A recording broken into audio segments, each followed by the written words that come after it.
Just stop it. The run-of-the-mill, cheesy, humdrum bullshit status quo just tires me out. What fascinates me are the industry disruptors, the superhuman frontiersmen or women who go through hell to achieve their goals. Join me as we meet and learn from those mavericks, rebels, and business leaders that aren't afraid to piss off the establishment in order to make radical change for good. Sponsored by Johto PR, the disruptive anti-PR firm that murders your competition with cinder blocks and cyanide. This is Disruption Interruption.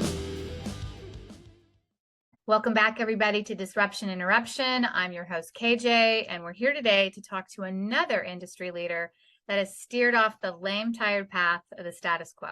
Today's guest is the disruptor of the virtual workspace. We're talking to him today because he is a seasoned entrepreneur. He loves scaling companies and the remote working. His recent business is an innovative virtual workspace for remote teams that fosters collaboration in real time and strengthens company culture in the digital economy. Coming to us live from Hong Kong, China, please welcome our disruptor, founder and CEO at Remo, Ho Yin Cheung. Thank you so much, KJ. I'm so happy to be on your podcast today. Yay! I'm happy too. So before we get into Remo, and is it Remo.co or is it Remo? Like what's the name of this company of yours? Remo. Okay. We'll just say Remo. Remo. Okay, that's what I thought. So before we get into this whole thing about the virtual workspace, remote working, and almost like today, the taboo word of company culture, right? Right. Tell the audience, what is your personal ingredient, your main ingredient for disruptive innovation? I'd say our main ingredient is, it's actually one of our core values, which is humanity at the center is the core value. But what that kind of being expressed as is, how do we rethink the way how people are engaging online and making it in the most human way possible? And so what I mean by that, so like, I see that there's been like a continuum, right? Like we've got different evolution of communication. We start off with text, which was like AIM, ICQ, we start off that, and then we had to do blogs, and then it went into chat, and then it went into video, and then video calls. And we know at some point on the other side is VR, AR, which is upcoming. And I think VR, AR is inevitable, but I personally believe that there is a gap between where we currently are at right now and where VR, AR will be mass adopted. And I believe there's this middle stage, which I am calling it the immersive web. And what the immersive web is that, when you think about like VR, AR, right, or VR particularly, like everyone is thinking of this like photorealistic, like matrix, like you're plugging yourself in and everything is like super real. And I think that totally makes sense. But I believe that you don't need to have photorealism, like 100% perfection, in order to be human, in order to have a human experience. I'll give you an example, like people play World of Warcraft, they play video games, they've never met each other, but they have amazing relationships within their clan groups. Like people get married, they will never have seen each other on video, but they work together as an amazing team to accomplish objectives. So World of Warcraft is nowhere near photorealism. It's cartoony. And so I believe that there's a lot of things that we haven't optimized for that. And I think, human beings are not as superficial as we think. Like they care about the context, what the emotion, the psychology, like all that stuff. I think there's still a lot of room to improve in order to make communication as human as possible. Completely agree with you. And those are great examples. I find that the more I talk to disruptors, and you're the first person that's said humanity as one of the core ingredients, right? But there is a prevailing bent or penchant towards humanity today with all of this high tech, right? And I think that really begs to be talked about. So let's go more into this status quo of this, the web now, right? The technology now, this middle gap of the immersive web, right? The lack of humanity. But again, you just gave us great examples of humanity going through very cartoonish technology, right? Not even realism, right? But, real life events, connections through that. When you look at the status quo that you wanted to disrupt, What did you look at? So I looked at a few things. So the first part, and I think, so I actually, my previous startup was in social media, specifically in Instagram and Twitter and Facebook and stuff. And back, probably about 10 years ago, like I already saw the huge dichotomy, the huge polarization that, social media has been causing to really impact our discourse and our perspectives today. We're much more divided than ever.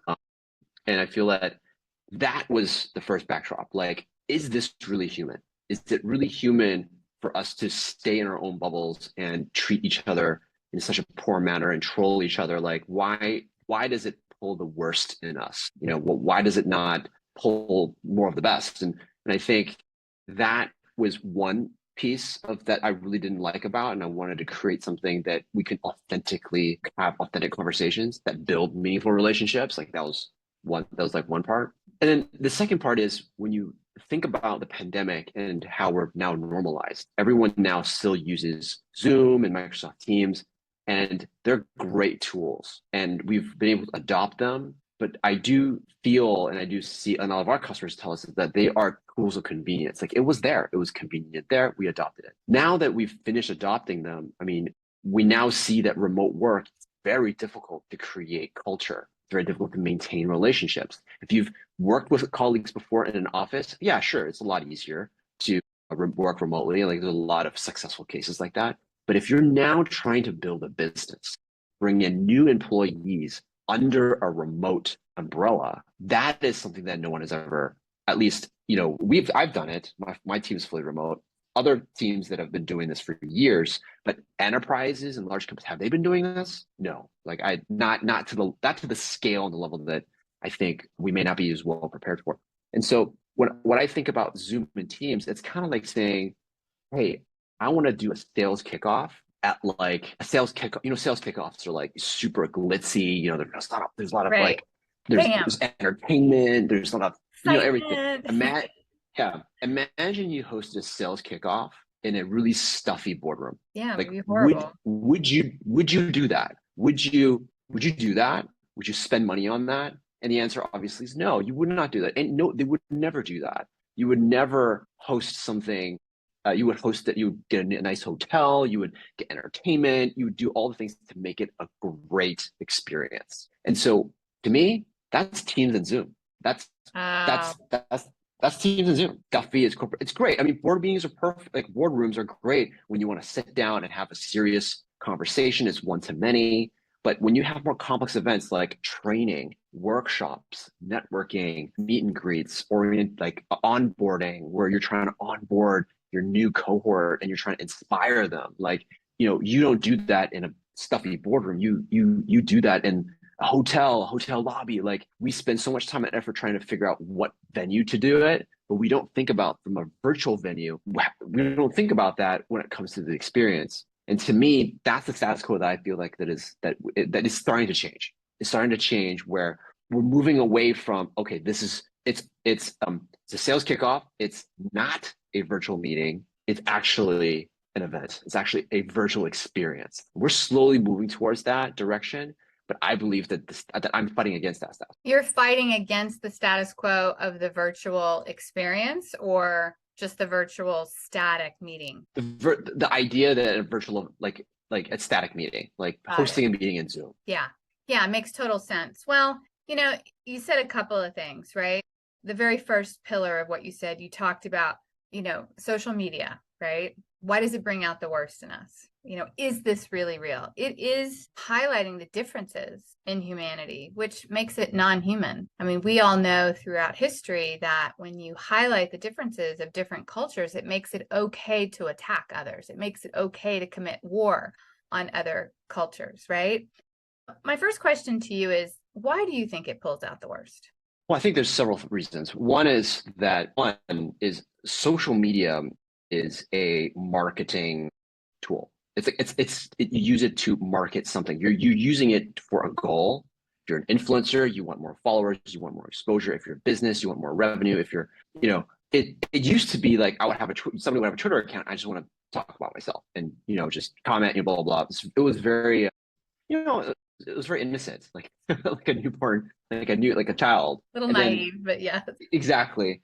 And then as technology progresses, marketers will slowly try to maximize their goal. Like they want to achieve a goal, they want more of something. And then you throw in political forces, then you get a lot of even more manipulation. Like then you get fake news, fake profiles, fake followers, all this other stuff. And then the whole concept of what originally becomes so corrupt, I don't want to use the word corrupted, but it just becomes more muddy and complicated. I think the initial purpose is perverted. The initial Right. purpose So is corrupted. And look, political, it's still a marketing game for them. Black hat yeah. marketing. I mean, the tool is to get people on your side or against the other side. I think it's a really good point. So you're saying it's been changed to just a marketing platform, period. Yeah, I mean, people are trying to use it to get the most clicks, to get them, like media companies are driven by social media and this high volume consumption to spread lies. There's a quote that I just read somewhere. Lies spread faster than the truth. They do. They do. I mean, I think there's other statistics about, how many times faster people will, push and disseminate lies than they will the truth, right? And that's the sad thing. And not only that, it makes more money. Yes. So you put all those stuff together, then, really social media is very different from what it was originally. And I was working in social media and I just didn't like that. Like I just it didn't feel great. It didn't feel great seeing this and working in an industry that was like that. And so therefore I left it. And I did not continue my business there and I started something else. And then that's when I started Remo. So it was almost like a reaction to that. Why I started Remo as well. Well, like it aligns with your, core ingredient of humanity, right? Yeah. I mean, essentially, yes. And then you mentioned this second pillar, right? That, since we've become, I guess, normalized, it's different to create culture. You also said, some companies like yourself and others have been able to do that in a remote environment. I mean, we've been remote since 2015. There's definitely a culture that occurs with remote companies, right? But enterprise and other companies are really having a hard time taking that material, physical universe culture and how do they translate it over into the culture today, right? What do you find is happening with collaboration and, the breakdown of company culture and these static meetings? How is that affecting companies, their bottom line, their productivity, things like that? Well, definitely. I mean, I think it's a mixed bag. Like there's this epic debate that's going on right now, which is like remote, hybrid, or in person. Like this debate is still going on. People are on both sides. Like, and I think the leaders, I'm a manager, I'm a founder. I understand how they feel because, you want to see your people in the office. Like you want to see them working and there's some trust physical element to that. I think leadership wants that, but obviously employees don't because they want the flexibility, right? And so there's a perception of lower productivity. There's a lot of perception. I mean, we've been if you think about like, there's just too much change. Change is too fast. And the funny thing about working technology is that a lot of times the thing that limits growth is humans, like humans to adopt, not really the technology. Is how do you change people quickly? And now it goes to the top of management. How do you get management to change that? And so I think that's one. And number two is like from a collaboration impact. The best analogy I like to use is if you got a professional NBA team to then go play professional soccer, how do you think that's going to work? Yeah, it would totally suck. Professional NBA team is like in-person working. I can shout at you. The coach can shout at you. Like everyone's like, hey, okay, I'll pass there. Hey, cover me. I can like it's like collaboration super close. Soccer is like the coach is like sitting there and just crossing his hands and like people are just walking around. No one's shouting at each other. Like they gotta like know what they're doing. Like you have to kind of know what you're doing and feel the flow of the game and So to me, the rules. Yeah, it's different rules. The game is different. It's still a ball, but the game is totally different. And that's what I see the problem with enterprise right now is people still are trying to figure out the rules. And it's not, and from an individual contributor perspective, they're trying to learn the rules. And from a leadership perspective, like managers, they're trying to learn the rules. And this will take time. Like, and so therefore, productivity, equity between people who are in office and not in office, like all these things become super problematic. And I think for a lot of companies, it will take a considerable amount of time in order to get it right. So you're basically asking them to retrain their staff on how to lead, your managers how to lead, to a certain extent. And all those like, I'm not saying every single manager is lazy, but you have to be a really good manager to work in a remote team. Like You do. you really have to be really on top of like having one-on-ones, giving good feedback, making sure you're really communicative. Not all managers are out at that level, right? Not all managers are trained up at that level. A lot of them are maybe lazy or they don't do it that way. They don't follow best practices. Now they're forced to do that. And of course, I would definitely imagine that you're going to get a lot of challenge of like unwilling to do that. So I would say that that's definitely like the problems, the impact. I agree. And, that was a mic drop statement when you said the game has changed, because it truly is a game. It does have freedoms, barriers, purposes. It does have, challenges, oppositions. You got to win it, but the game has changed. And, I know there's this epic debate. I know a lot of remote workers now don't want to go back to the office. And I understand that particular point of view, the quality of life, the commute, the this, the that. But also there is a factor on leadership and management. People are at home working. There is this infiltration, I will call it, of personal lives that insidiously filter into the workaday world now. Stresses at home, kids at home, like factors that were never there before that could be compartmented off when you went into work. And so I guess my whole statement here is this will take time because there are so many more factors that are entered into the company culture that are hidden that we're not even. So what I would say is that the exposure is probably more like, your child's wandering around in the background and maybe you don't have a good way to segregate both of those things. And maybe some family members like shouting in the background when so I think that's like one thing. But what I would argue is that, well, all those things were there in the background anyways. It's just that we just hit it better in the work office. But when you're in the work office and you suddenly see someone blow up or just snap or not doing their work well or whatever, a good manager? What is a good manager should be like, hey, how's everything going? Right. And I think I think most managers do that. Like they say, hey, what's going on? Like, is everything going? Is everything going fine at home? Like, I feel like those conversations are kind of the same. We just hit it a little bit better, but it's still kind of there. The bad managers don't. The bad managers say, hey, why are you not doing this? Do your job and blah, blah, blah, and ignore. And I think those things are kind of similar, but I do agree that at home, it's definitely a much more stronger influence. Like I think it has a much more higher chance of penetrating into your work and potentially distracting you. But that to me is another rule of game that has changed. Like you need to figure out how do you segregate yourself from home when you're working. Either you work at home, or if it doesn't work, then you find somewhere else, like a co-working space or somewhere else near your house to work. You just got to figure it out. You have to figure out what makes it work for you. Yeah. Right. All good points. All good points. So it's a multifaceted problem. It is complex. It will take time. What's the disruptive solution that's going to help that?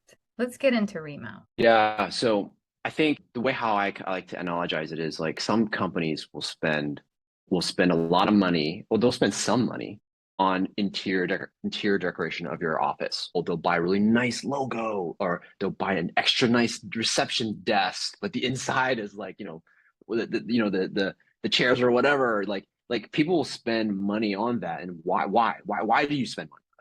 Right? It's because you like your employees. You want your employees to have a good experience. You want them to sit on good chairs. You want them to, have a great experience, great workplace experience. Like it's all of those, probably some of those or all of those combined. So how do you think about that when people are working from home or working in a virtual way? How can you make the virtual experience much more better? And to me, the differentiator in terms of how we really think about that is creating an environment that it can never be exactly in person. You can never do that. But what you can do is you can create the human dynamics, how people work together and interact, and make that as similar as possible. And so a lot of companies are like, oh, we'll just use Slack, we'll just use Microsoft Teams. That's great. If I'm working next to you, I can easily come and meet you like in the meeting room because we can make up for that, for the lack of resolution or quality of image, quality of experience by going there physically. But when you're working remotely, you don't get that option. There is no other option. And so how do you make that experience much better? And for video calls, that's where it all begins and that's where it all ends. And so how do you create a much more better culture by creating connectivity? And so we create this virtual workspace that allows people to come together and connect. And we do a lot of things that make it seem very easy to network and meaningfully connect with someone.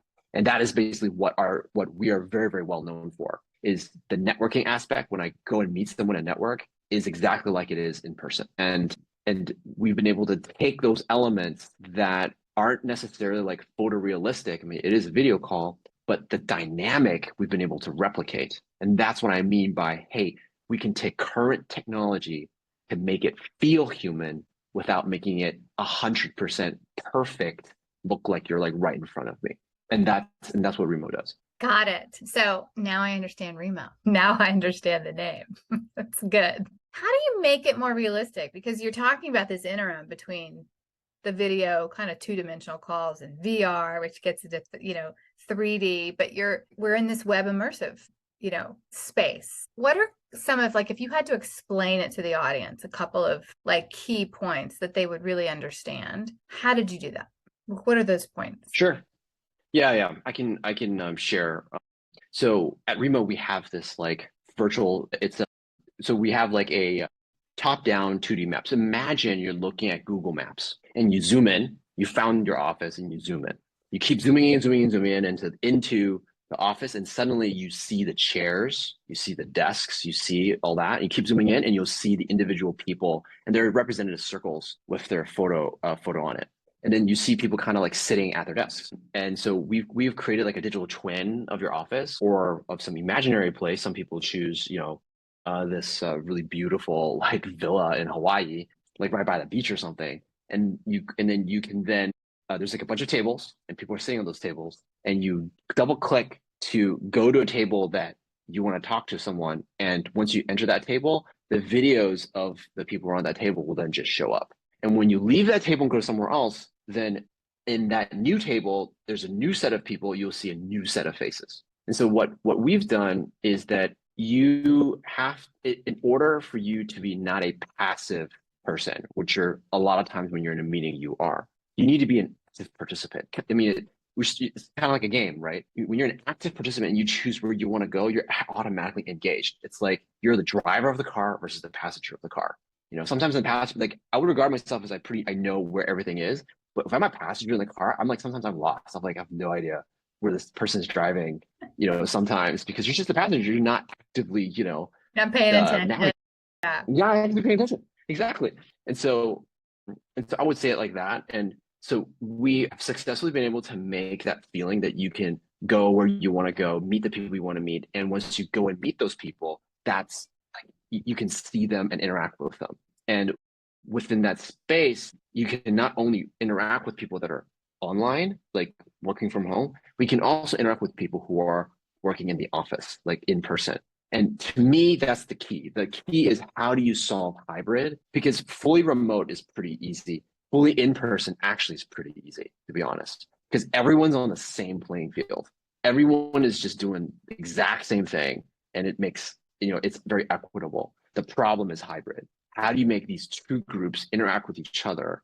And right now, all we're using is Zoom and Teams. And what we're saying is that we need a unique space that it can bridge that gap so that people can then see each other where they are on the map, and also you have the ability to interact. That's very cool. What are some of the success stories or things that are happening with this hybrid sort of virtual workspace? So we have some really large tech companies that use us, some of the biggest, and they use us for new hire onboarding, new hire cohort onboarding. So when it's new hire onboarding, you need to inspire and really infuse the culture into your new employees. And so how they use us is they totally deck out the entire space. It looks like their actual office.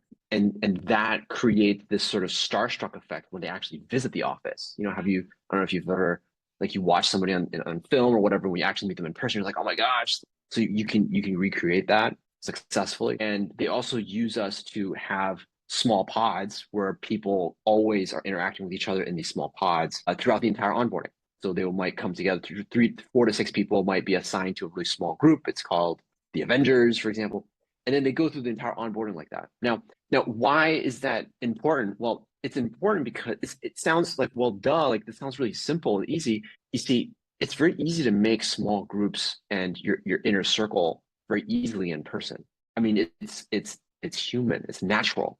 The problem is that when you're in a virtual space, it's not that easy. It's very difficult, in fact. It's very difficult to build meaningful relationships because all you have is video. And so we need to kind of nudge people into the right places, give them the right context, give them the right talking points so that and also give them the right objectives and goals so they work together, just like in a video game. That leads to authentic conversation and meaningful relationships. It can be done. It's just, it needs to be able to have a little bit more thought around it. It is the trade-off for not being able to do it in person, but you need to, put the right environment around them so that they can then create those relationships. And that's what we do. And we've been very successful in creating many relationships with new hires that it has increased their retention, because a lot of new hires, when they come and they're coming in as a remote employee, they don't feel the culture. They don't have close friends. They're just by themselves working in their home. Attrition is very high, but we've been able to resolve that by making them feel like, hey, I actually am part of a team. I actually have my own clique, my own inner circle. That's awesome. Do you have a room for like the virtual water cooler? So people can go and just walk down the hallway. I mean, I remember the day in corporate America, you walk down the hallway, you see someone, you go to the water cooler, you go to the kitchen, you can discuss things with people. I mean, people create these amazing designs. So one cool thing about Remo is that you can customize your floor plan to whatever your heart's desire. Some people have created like humongous like waterfalls, like the one from the first Jurassic Park. Some people have wanted like a beach house. Some people have wanted like the cliff that oversees the Golden Gate Bridge, and like they have their office like right there. Like, it's just whatever to your heart's desire.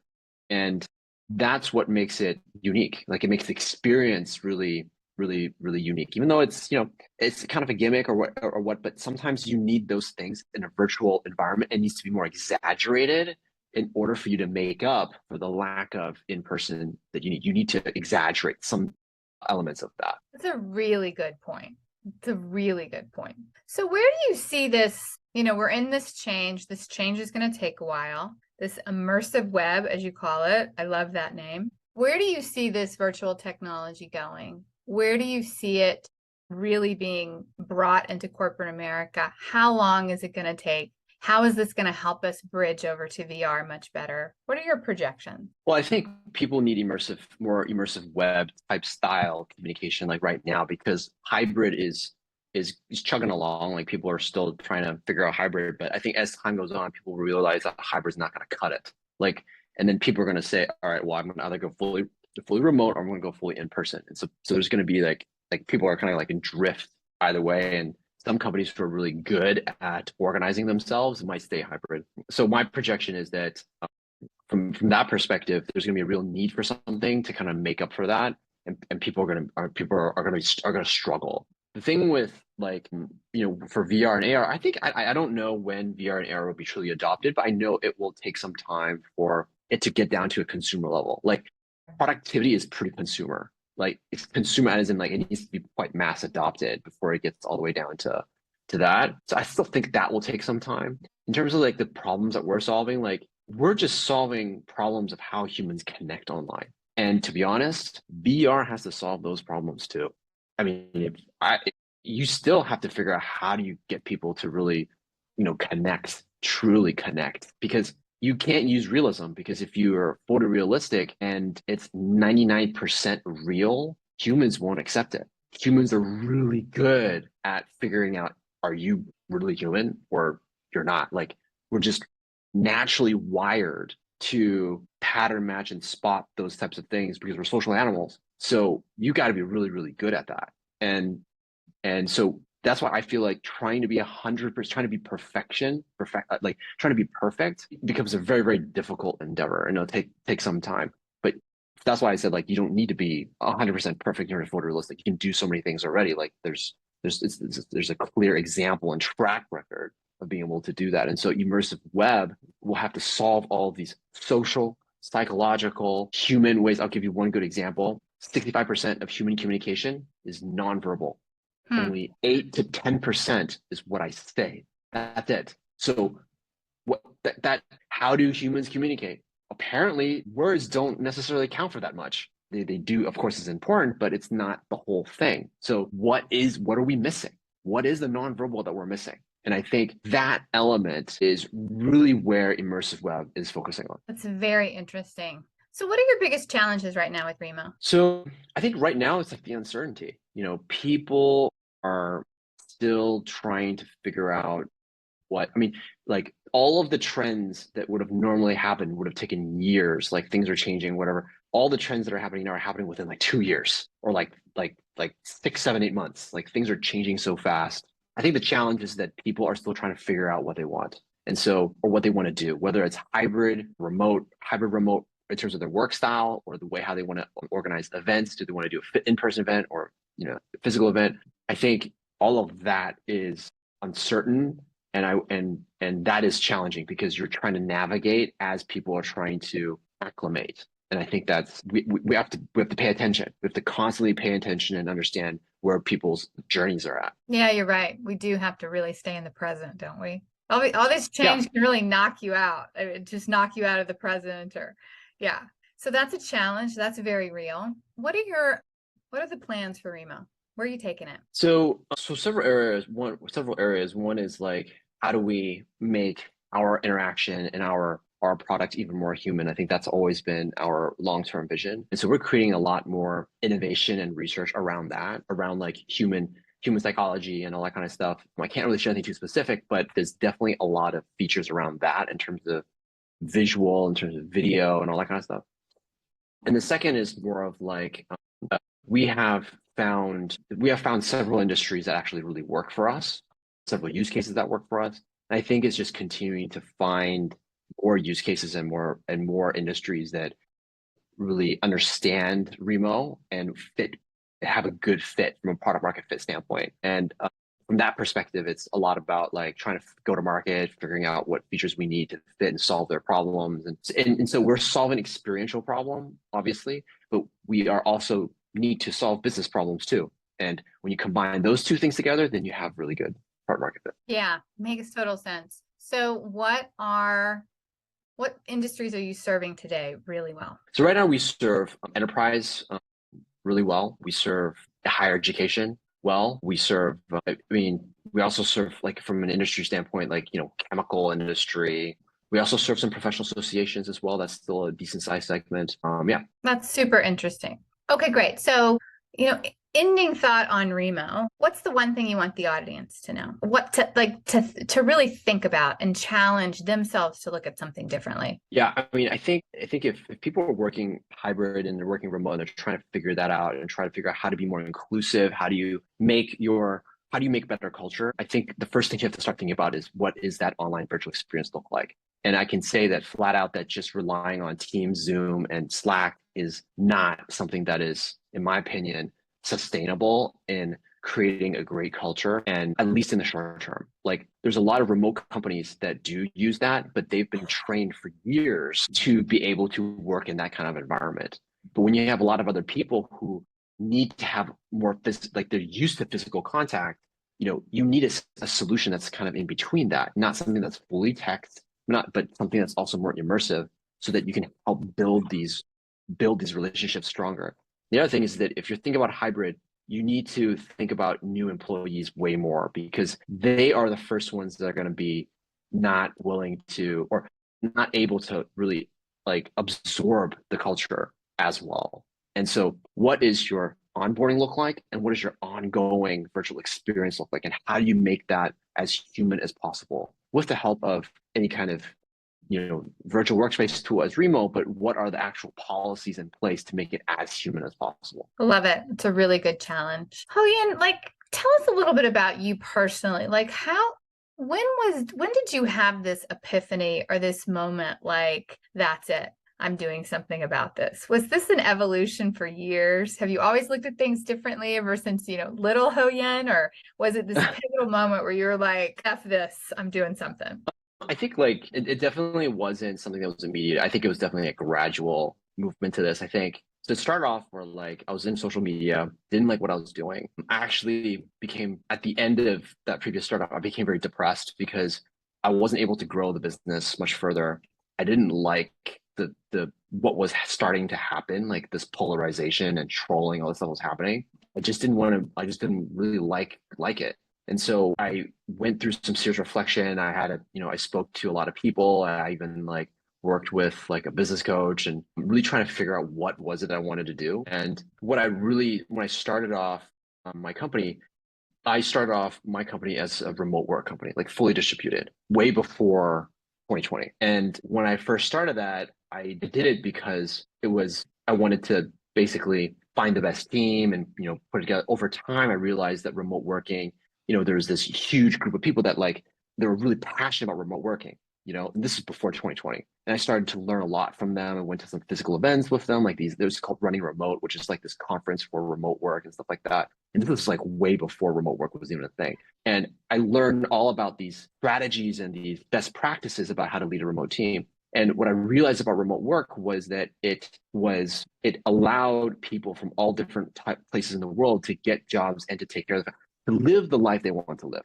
Yeah. I have teammates that their parents are unable to take care of themselves and they have to stay at home and do that. There's single moms that have to take care of their kids. Like those are the stories that I hear a lot about, and why in the early days remote work was serving them well. Now it's everyone, but that's where it kind of started. And to me, it's like you want to live the life that you want to live. And so that's where I finally decided that I want to focus on something that is related to remote work, because remote work is liberating. It's liberating for people. And so that's when I started on that.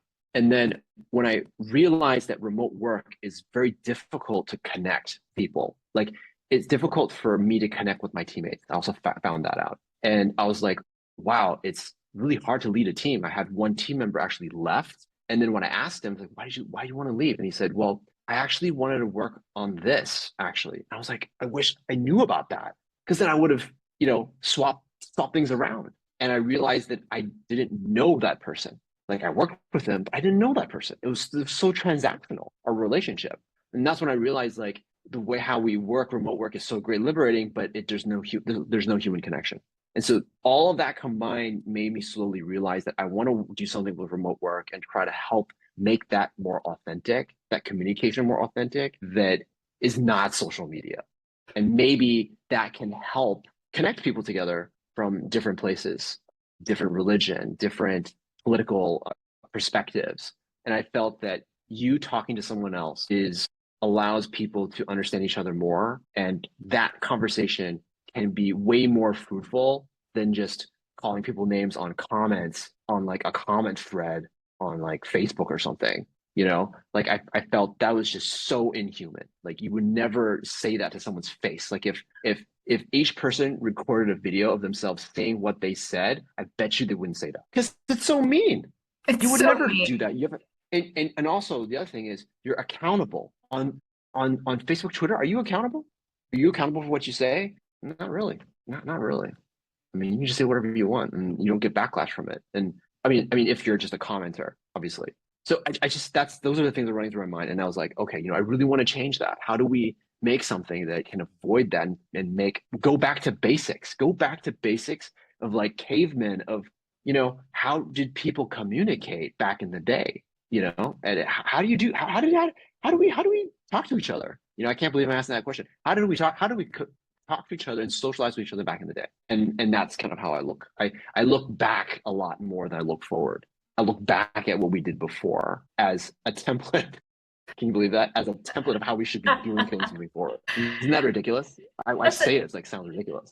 It's amazing, Ho Yin. You know what? It's a really good perspective of your main ingredient of humanity, but also at the ability to introspect and look at things, not from an introversion point of view, but like, how can we make this better? Yeah. It's an Absolutely. awesome story. It's an awesome story. Thank you. Yeah. Thank you. Okay, Ho Yin, what do you do outside of Remo? Like, do you have any like crazy passions, like hobbies? I love board games. I love board games. What's your favorite board game? So right now I'm starting to play one that's called Wingspan. I mean, they're kind of it's like deep in the it's like pretty deep in the it's a better one would be like like more probably more people know would be like Ticket to Ride or Settlers of Catan. Like those types of like they're like these, renaissance of board games that have been happening recently. And I like playing those things because I feel like, you get to interact with people, number one, but you're not just like, when you interact with most people and friends, like you're just talking to them, like you talk about the normal stuff. But when you play a board game, you see sometimes a competitive side, a different side, how do you collaborate? Like it's a different way of seeing someone. And I really enjoy that. I really enjoy seeing a different dimension of people when we're playing a board game. It just, it's adds another level of getting to know a person rather than just, hey, let's sit around and have a beer, which is totally fine. Like I love catching up, but what are some other great experiences can you have with each other? I think that's awesome. Even some craft breweries like capitalize on that board game phenomena, right? People go and they can play board games. Yeah. Beer and board games. That's a good mix. Beer and board games. You could create something in Remo for your own virtual workspace and people could go play board games. Yeah, that's a great idea. Hey, Ho Yin, how do people get a hold of you?